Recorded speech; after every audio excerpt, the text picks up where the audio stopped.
I'm here today to talk to you about organization. The 5-paragraph essay is a great thing. It provides us this awesome organization that can fulfill so many different purposes for writing. It works for argument writing, it works for informational writing, research writing, literary analysis writing. So it's really important that we take a look at this standard, that you can maintain a formal style, structure, and organization within your body paragraphs. And that includes having topic and concluding sentences. So we know that a thesis statement is what anchors your entire paper. And your thesis statement, as you know, goes at the very end of your introduction because it's going to preview for your reader what comes next. Now, how many points does a thesis statement have? It has 3 points, which are clearly going to mirror the topic for each of your body paragraphs. The order of your thesis statement is also going to hint this. So let's take a look at this thesis statement. This thesis statement is talking about a theme for compare and contrast essay of 2 texts. So here we have the theme of Divergent by Veronica Roth. Is people are multifaceted and complex beings. That is my very first point, which therefore is going to be my first body paragraph. So, when I'm organizing my essay then, after my introduction, I'm going to really zero in my first body paragraph. And I'm going to start with the topic sentence. The topic sentence should clearly connect to that first point made in the thesis statement. So it's almost like you're copying it.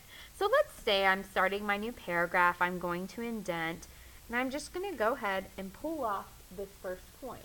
Let me get that down for you. So I'll say the theme of Divergent, and this time I probably won't put the author since I've already introduced that in the thesis, is people are multifaceted and complex beings. Now, since this is a paper for literary analysis, it's really important in the topic sentence that I'm mentioning what I'm actually analyzing. And since this essay asks that I analyze theme in the prompt, it's clear in my topic sentence that I have the word theme in there. The same goes for other literary analysis essays. If I'm being asked to analyze tone, I should say the tone. If I'm being asked to analyze archetypes, I could say a character archetype in the book Divergent. So it's really important that the topic for the prompt is mentioned in your topic sentence. And then, of course, you want to mention your first point from that first body paragraph. From there, I will start to cite my evidence. And this lesson is not going to cover how to do that. How many pieces of evidence do I need? I need 3. So let's say I cite evidence 1, I've got my parenthetical citations, which of course would be the author's last name.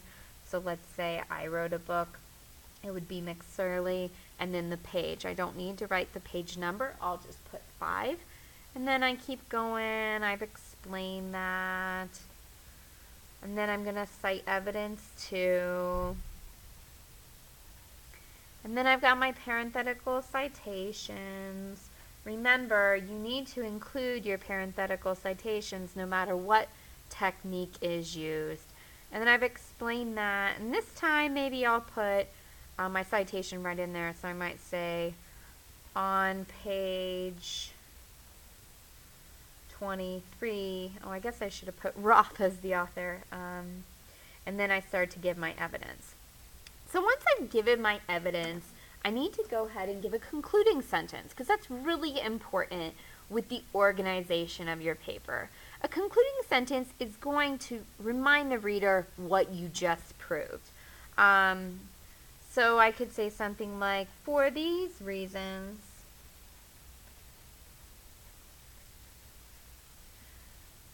Divergent clearly shows the reader that people don't fit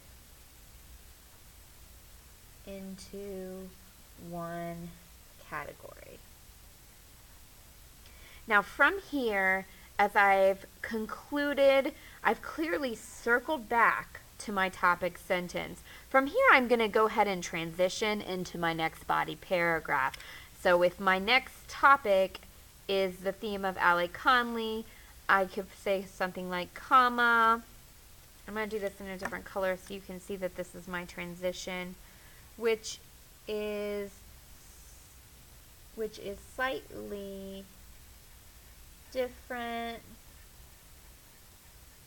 from the theme of matched, because according to my thesis, I'm going to talk about the theme of matched next. So just a reminder, this is an example of transition sentence. And I know this video isn't about transitions, but it is about having a topic sentence and then also a concluding sentence. And typically, I like to put my transition in with my concluding sentence because that's the last part of my paragraph and I want to transition to my next one. So just a reminder, when you are organizing your essay, you start with your thesis and what your points are. And from there, my point 1 is the topic sentence of my paragraph.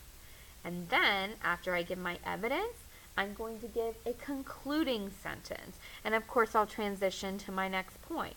From here then, if I wanted to continue writing, I now know the topic sentence for my second point because I've already written it in my thesis statement.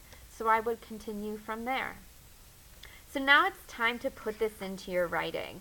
Go back and review what your thesis statement is, and then make sure you have a clear topic sentence that aligns to those points in your thesis statement. Make sure then, once you have your topic sentence, that you eventually circle back in a concluding sentence.